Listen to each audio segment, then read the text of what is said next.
Saudara-saudara, kita akan sharing firman Tuhan tentang pentingnya kemurnian hati, pentingnya kita hidup itu sebagai anak-anak Tuhan jauh dari kepalsuan, tetapi sebagaimana Tuhan inginkan kita hidup dalam terang.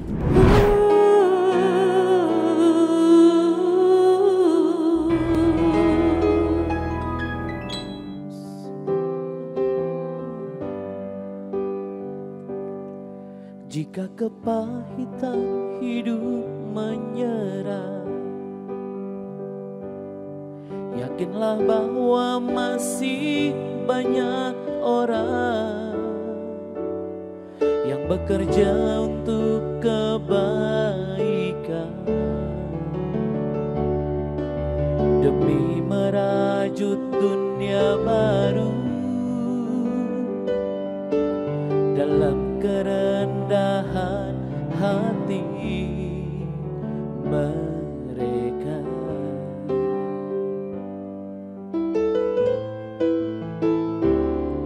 Percayalah pada kebenaran yang paling mulia dan terindah, dan percayalah bahwa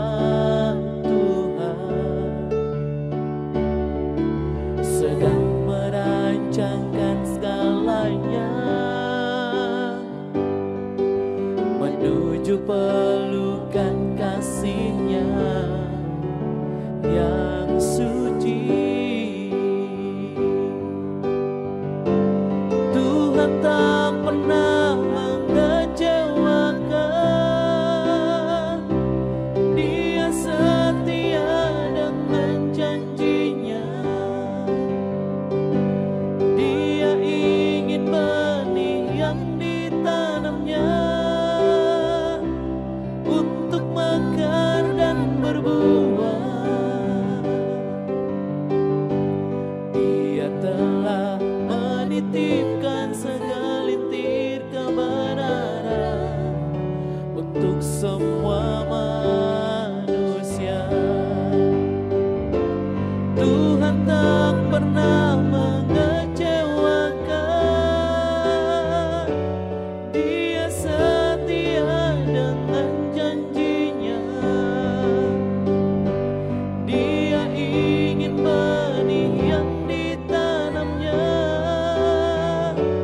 untuk mekar dan berbuah. Dia telah menitipkan segelintir kebenaran untuk semua manusia. Salam lover yang dikasih oleh Tuhan Yesus, apa kabarnya? Kiranya semua dalam keadaan sehat, diberkati Tuhan, bersuka cita, dan bisa berkumpul bersama dengan keluarga saat ini dan menikmati istirahat yang baik. Saudara-saudara, mungkin ada masalah-masalah atau pergumulan yang masih jadi beban pikiran kita, dan itu bisa mengganggu istirahat kita. Oleh sebab itu, mari kita hampiri Tuhan, kita datang kepada Tuhan. Percayalah, penyelesaian terbaik atas beban berat itu bukan dengan cara lain, tetapi ketika kita datang kepada Tuhan, ada anugerah yang Tuhan sediakan bagi kita, supaya kita tidak terus letih lesu secara jiwani, tetapi kita menjadi kuat, kita menjadi tenang. Tuhan Yesus berkata kepada kita semuanya, "Marilah kepadaku semua yang letih lesu dan berbeban berat, aku akan memberi kelegaan kepadamu." Suatu undangan dan janji yang luar biasa. Kita akan menikmati kelegaan dalam hidup ini, bisa menikmati istirahat di rumah dengan baik bersama dengan keluarga, dan kita bisa tidur nyenyak, besok bisa melakukan semua aktivitas kembali karena Tuhan memberi kita kelegaan. Mari kita bersatu dalam doa. Bapa di surga, kami ucap syukur untuk anugerah-Mu, kami boleh menghampiri tata kasih karunia-Mu, kami datang kepadamu dengan seluruh keberadaan kami. Terima kasih Bapa, Engkau sudah memberikan anugerah dalam hidup kami, melewati hari-hari kami. Kami bersyukur Engkau senantiasa menyertai kami. Kalau saat ini kami ada pergumulan, kami ada masalah-masalah yang jadi beban berat dalam hidup kami, kami bawa kepadamu karena kami sangat percaya Engkau adalah pribadi yang bisa diandalkan. Engkau adalah pribadi yang sungguh-sungguh mengasihi kami. Kami bisa menggantungkan seluruh kehidupan kami. Kami percaya janji-Mu ketika kami datang kepadamu, kami menyerahkan semua beban hidup kami. Tuhan memberi kami kelegaan sehingga kami menjalani hari-hari kami dengan tenang, dengan damai sejahtera. Kami bisa istirahat dengan baik. Kami bisa bekerja kembali hari esoknya dengan kekuatan, semangat yang baru, produktivitas yang semakin meningkat. Terima kasih Bapa. Ini kami persembahkan korban syukur kami dalam nama Tuhan Yesus Kristus. Amin. Saudara-saudara, kita akan sharing firman Tuhan tentang pentingnya kemurnian hati, pentingnya kita hidup itu sebagai anak-anak Tuhan jauh dari kepalsuan, tetapi sebagaimana Tuhan inginkan kita hidup dalam terang. Ada satu pertanyaan. Permohonan doa, silakan. Ya. Ya, permohonan doa. Doakan saya supaya dalam melayani Tuhan, saya memiliki kemurnian hati dan mampu menyingkirkan kepalsuan dalam hidup saya. Nah, puji Tuhan ya. Saudara-saudara, ini kerinduan orang-orang melayani. Sangat baik sekali sebab biasanya kalau kita melayani ada banyak godaan, kita jadi nggak tulus, tidak murni. Awal-awalnya kita idealis banget, kita murni melayani, tetapi dalam perjalanan kadang-kadang ada berbagai situasi kondisi, itu jadi jebakan bagi kita sehingga kita melayani tidak lagi tulus hati, tidak murni lagi karena ada banyak faktor yang mempengaruhinya. Salah satu gelar Yesus adalah terang. Yesus berkata, aku adalah terang dunia. Karena Yesus terang, dia akan menyingkapkan semua kepalsuan supaya semua hal yang ada dalam hidup kita benar-benar murni di hadapan Allah. Karena Tuhan ingin hidup kita benar-benar murni, suci di hadapannya. Hanya dengan kemurnian hati, dengan kesucian hati kita bisa melihat Tuhan.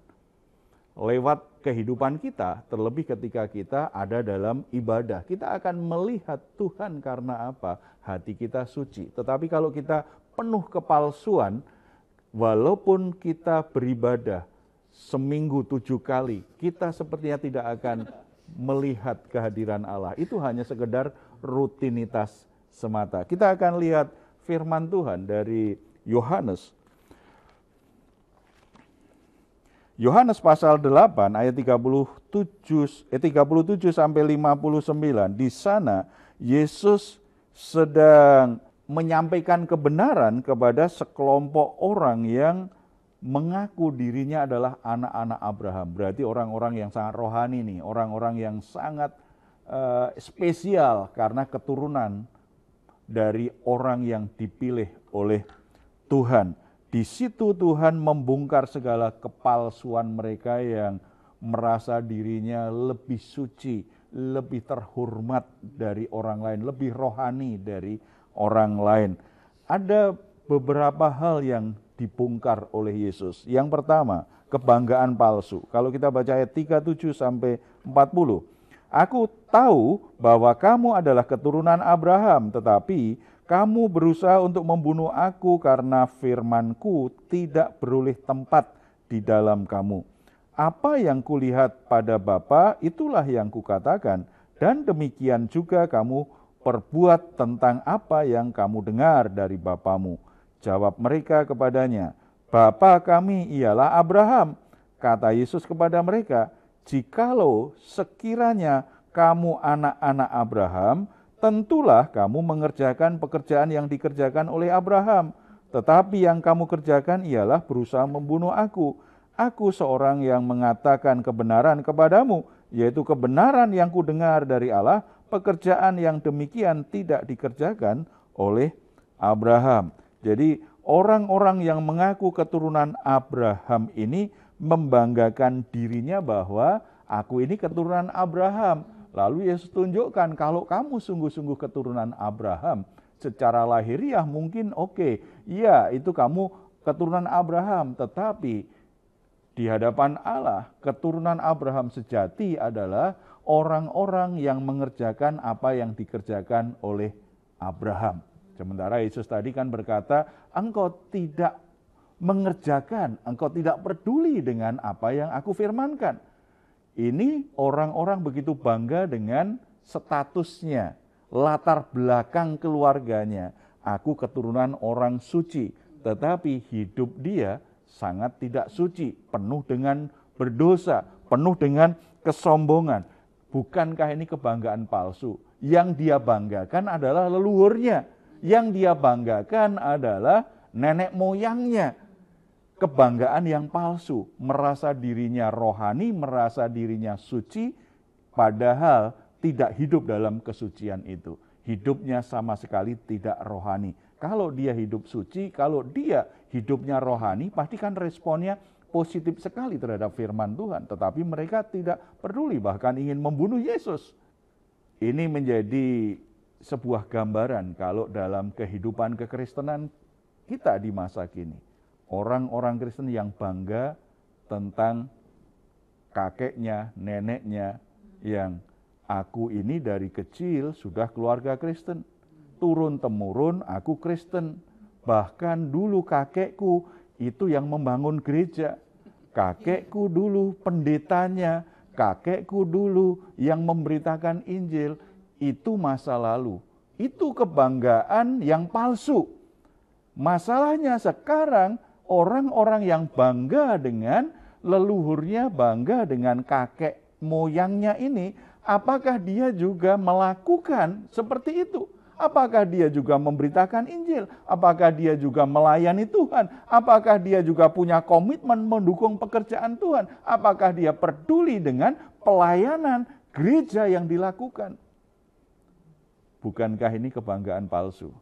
Membanggakan yang dia nggak miliki hanya karena faktor lahiriah, keturunan. Ini kebanggaan palsu. Saudara-saudara, Tuhan ingin menguji kita.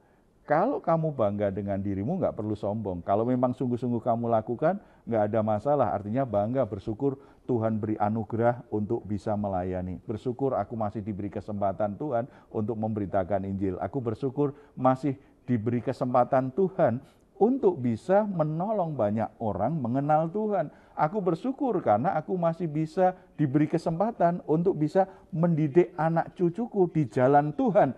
Itu kebanggaan yang baik, tetapi menjadi tidak baik kalau sampai berlebihan menjadi kesombongan. Ini benar-benar kepalsuan.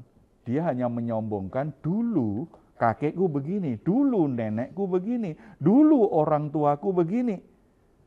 Kebanggaan palsu, sementara mereka tidak hidup dalam kebenaran Tuhan. Saudara-saudara, hati-hati ketika ada kebanggaan-kebanggaan palsu seperti ini. Ya, kita bersyukur kalau orang tua kita mengasihi Tuhan. Kita bersyukur kalau orang tua kita baik. Kita bersyukur kalau orang tua kita punya nama baik di masyarakat. Tetapi kita juga tidak ada alasan juga kan, tidak bersyukur kalau ternyata ada cacat celahnya juga orang tua kita. Artinya itu tetap orang tua kita. Kita tidak boleh juga nyumpah-nyumpahi. Tapi kebanggaan palsu biasanya memang suka membanggakan kelebihan dan kehebatan keluarganya. Ya, orang tua atau kakek neneknya saja gitu ya. Tuhan bongkar itu. Ya, itu kepalsuan. Jadi jadilah dirimu yang sekarang seperti yang Tuhan inginkan. Itu kebanggaan yang benar. Lakukan apa yang Tuhan ajarkan, itu kebanggaan yang benar. Jangan hanya orang lain lakukan ini, orang lain lakukan ini. Jangan, itu sebuah kepalsuan. Saya juga temukan kadang-kadang orang bangga tidak hanya leluhurnya nih, tetapi bangga juga dengan gerejanya. Nggak salah bangga dengan gerejanya kan? Oh, gerejaku buat ini, buat ini, buat ini. Oh, gerejaku lakukan ini, lakukan ini. Wah, pendetaku pelayanannya kemana-mana. Semua dilakukan luar biasa sekali. Pertanyaannya, saudara jadi bagian yang mana dari sesuatu yang luar biasa dari pekerjaan Tuhan itu? Penonton, penggembira? Tidak. Itu artinya kebanggaan palsu juga. Kita bangga dengan gereja kita, tetapi kita tidak menjadi bagian dari gereja, tidak memberi kontribusi apa-apa. Kita bangga dengan pelayanan-pelayanan yang ada, tetapi kita hanya duduk diam saja, menonton saja. Tidak, harusnya kita menjadi bagian dari pekerjaan Tuhan itu, bagian dari pelayanan. Itu kebanggaan yang benar. Karena kita menjadi bagian dari apa yang Tuhan sedang kerjakan melalui gerejaku. Yang kedua, apa yang Yesus bongkar? Pengakuan palsu. Ayat 41 sampai 45. Kamu mengerjakan pekerjaan bapamu sendiri, jawab mereka. Kami tidak dilahirkan dari jinah, Bapa kami satu, yaitu Allah. Kata Yesus kepada mereka, jikalau Allah adalah Bapamu, kamu akan mengasihi aku, sebab aku keluar dan datang dari Allah, dan aku datang bukan atas kehendakku sendiri, melainkan Dialah yang mengutus aku.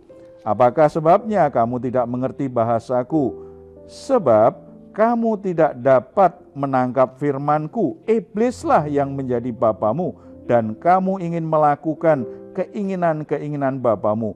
Ia adalah pembunuh manusia sejak semula, dan tidak hidup dalam kebenaran, sebab di dalam dia tidak ada kebenaran.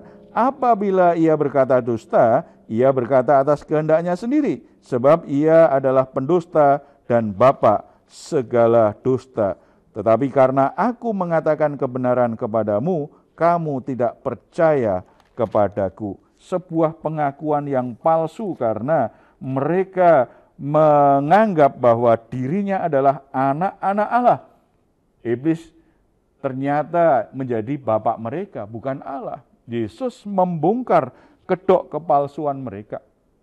Kalau kamu sungguh-sungguh anak-anak Allah, kamu akan mendengar firman-Ku. Kalau engkau sungguh-sungguh anak-anak Allah, engkau akan hidup dalam kebenaran itu. Kamu tidak ada kepalsuan, kamu akan hidup sebagai pelaku-pelaku firman yang sesungguhnya.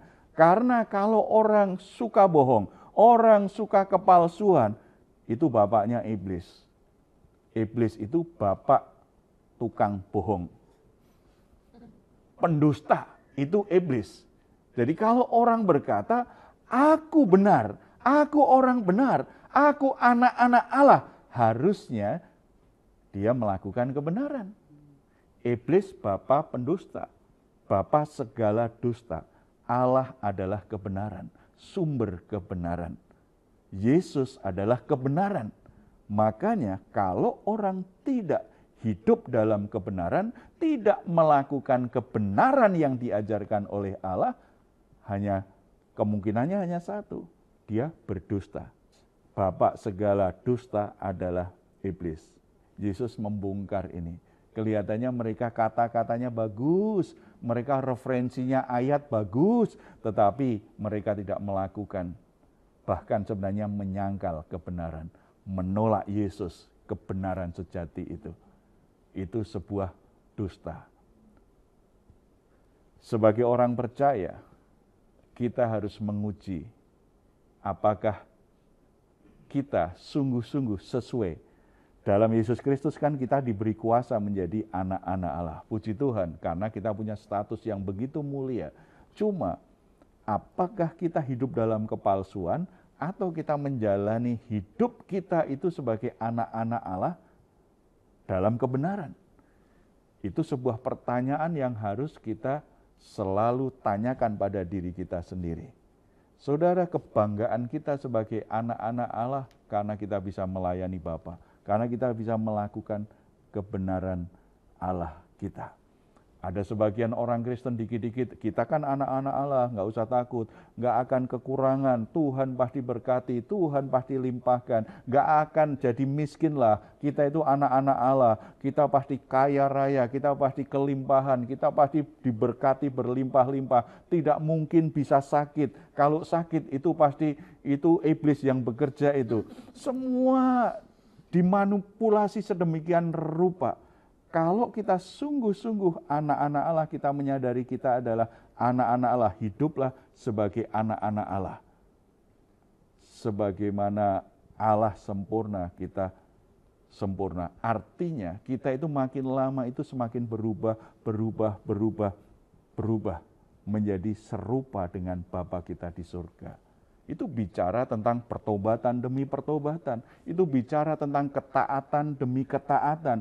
Itu bicara tentang perubahan hidup yang nyata terjadi dalam hidup kita. Hari demi hari kita menjadi serupa dengan gambaran Yesus Kristus Tuhan kita. Itulah artinya menjadi anak-anak Allah. Jadi bukan sekedar status yang luar biasa yang kita banggakan, tetapi hidup kita tidak sejalan.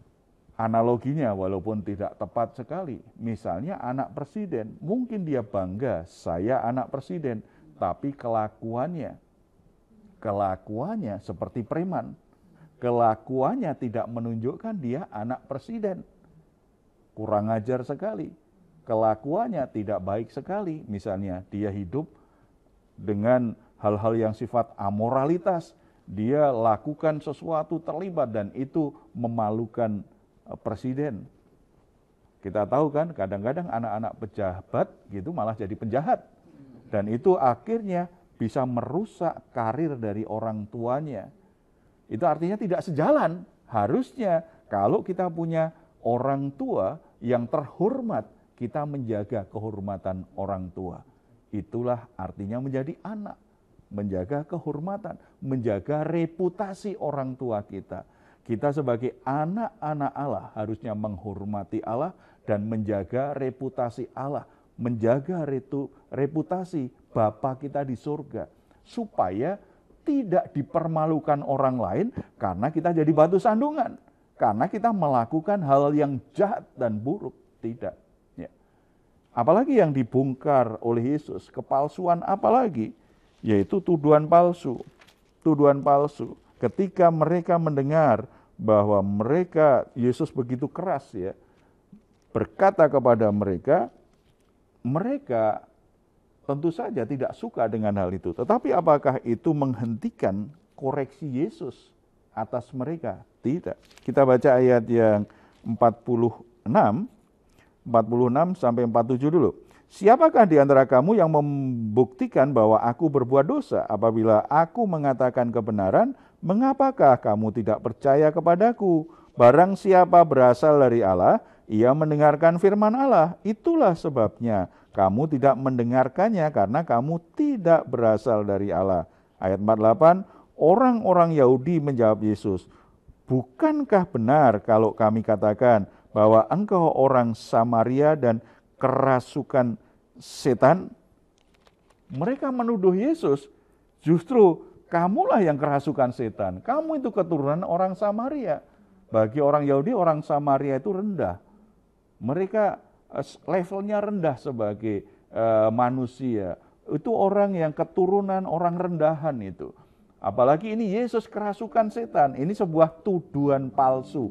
Tuduhan palsu itu kemudian Yesus jawab Yesus 49, aku tidak kerasukan setan, tetapi aku menghormati Bapakku dan kamu tidak menghormati aku.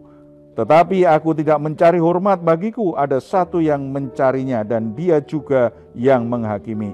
Aku berkata kepadamu, sesungguhnya barang siapa menuruti firman-Ku, ia tidak akan mengalami maut sampai selama-lamanya. Saudara-saudara, orang yang palsu hati itu, orang yang punya kepalsuan secara rohani, gampang sekali menghakimi orang lain, gampang sekali berprasangka buruk terhadap orang lain, bahkan bisa memelintir firman Tuhan sedemikian rupa untuk kepentingannya sendiri, untuk kebanggaan dirinya, untuk menunjukkan bahwa dia lebih hebat, dia lebih mengerti. Bahkan kalau Yesus saja dikoreksi, ini berarti dia menempatkan dirinya lebih dari Yesus. Orang Yahudi di masa itu mungkin kita bisa maklum karena mereka belum mengerti kebenaran. Tetapi kadang-kadang di zaman sekarang pun kita kadang-kadang mendengar orang-orang Kristen yang merasa lebih mengerti dari Yesus. Merasa lebih pintar dari Yesus. Yesus membongkar itu, tuduhan-tuduhan palsu itu lewat kebenaran, lewat kasih karunia Bapa di surga. Jadi saudara-saudara, jangan menjadi orang Kristen yang gampang menuduh, gampang berprasangka, gampang menghakimi orang lain. Lalu kita berkata, ini orang kerasukan setan ini dari setan ini. Tidak, kita harus mengujinya di hadapan Tuhan. Apakah itu berasal dari Tuhan? Kalau berasal dari Tuhan, kita walaupun berbeda dari kita harus menerimanya, kita harus menghargainya. Tetapi kalau ternyata itu tidak berasal dari Tuhan, itu berasal dari iblis, kita harus tegas.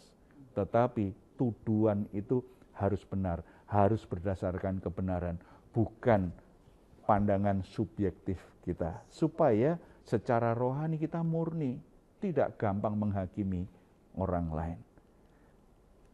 Kita akan berdoa dan mari kita uji hati kita. Adakah kepalsuan di hati kita? Apakah kita gampang menuduh orang lain, gampang menghakimi orang lain? Apakah kita terlalu mudah untuk bangga dengan diri kita, padahal kita nggak punya itu. Kita hanya mengembanggakan apa yang dimiliki orang tua, apa yang dimiliki gereja kita, apa yang dimiliki orang lain. Kita hanya ikut bangga, padahal kita tidak seperti itu. Mari kita bersatu dalam doa. Bapa di surga, kami ucap syukur karena dalam Yesus Kristus ada anugerah yang sempurna, kami diterima apa adanya, kami dikasih tanpa syarat. Tuhan menjadikan kami pribadi yang berharga, yang istimewa, bukan karena kami tidak ada cacat celah, bukan karena kami tidak ada kekurangan dan kelemahan, karena kasih-Mu sempurna melampaui keterbatasan, kekurangan, dan kelemahan kami. Terima kasih Bapa, kami menjadi pribadi yang unik, yang istimewa, yang berharga. Kami tidak perlu lagi mencari pengakuan yang berlebihan. Kami tidak perlu lagi memanipulasi keadaan. Sepertinya kami orang-orang yang terhormat, kami orang-orang yang lebih rohani, kami orang-orang yang hebat. Firman Tuhan hari ini mengingatkan kami, supaya kami tidak menjadi orang yang penuh kepalsuan secara rohani. Tetapi kami jujur dengan keadaan kami yang sesungguhnya, dan kami punya rasa hormat yang besar. Kami punya respon yang benar terhadap firman Tuhan. Kami mengerjakan kebenaran-kebenaran itu dengan sepenuh hati. Bukan untuk kebanggaan pribadi, bukan untuk kepentingan pribadi, bukan untuk memanipulasi orang lain. Supaya kami bisa mengendalikan, supaya kami mendapat keuntungan dari orang lain. Tetapi ketika kami melakukan firman Tuhan, karena kami mengasihi Engkau, karena kami menghormati Engkau, karena kami tahu itulah kebenaran yang harus kami kerjakan.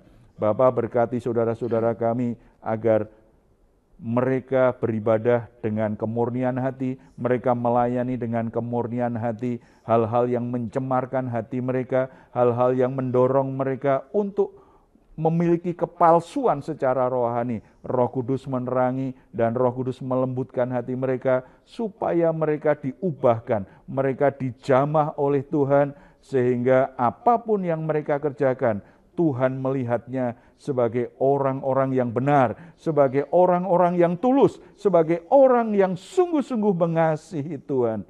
Berkat-Mu tercurah atas mereka semua, dalam nama Tuhan Yesus Kristus. Amin. Puji Tuhan, saudara-saudara, jaga hati, tetap murni di hadapan Tuhan, tetap suci di hadapan Tuhan. Karena disitulah kita bisa melihat Tuhan, dan Tuhan akan mempercayakan kita hal-hal yang luar biasa. Kalau saat ini saudara mengalami pergumulan-pergumulan dalam rumah tangga, dalam kesehatan, dalam pekerjaan, dalam masalah apapun, saudara membutuhkan dukungan doa, di layar saudara ada nomor telepon yang saudara bisa hubungi. Tim doa kami akan mendukung saudara dalam doa. Percaya selalu bahwa Tuhan tidak pernah meninggalkanmu. Apapun yang sedang terjadi, Dia ada dan Dia akan menolongmu. Kalau saudara ingin memberikan komentar, silahkan menuliskannya di ruang komentar yang ada di channel Diaspora TV. Kami tunggu. Mazmur 4 ayat 8-9. Engkau telah memberikan sukacita kepadaku lebih banyak daripada mereka ketika mereka kelimpahan gandum dan anggur. Dengan tentram aku mau membaringkan diri, lalu segera tidur. Sebab hanya Engkaulah ya Tuhan yang membiarkan aku diam dengan aman. Puji Tuhan, selamat malam, selamat beristirahat. Tuhan Yesus memberkati kita semuanya. Shalom. Hatiku siap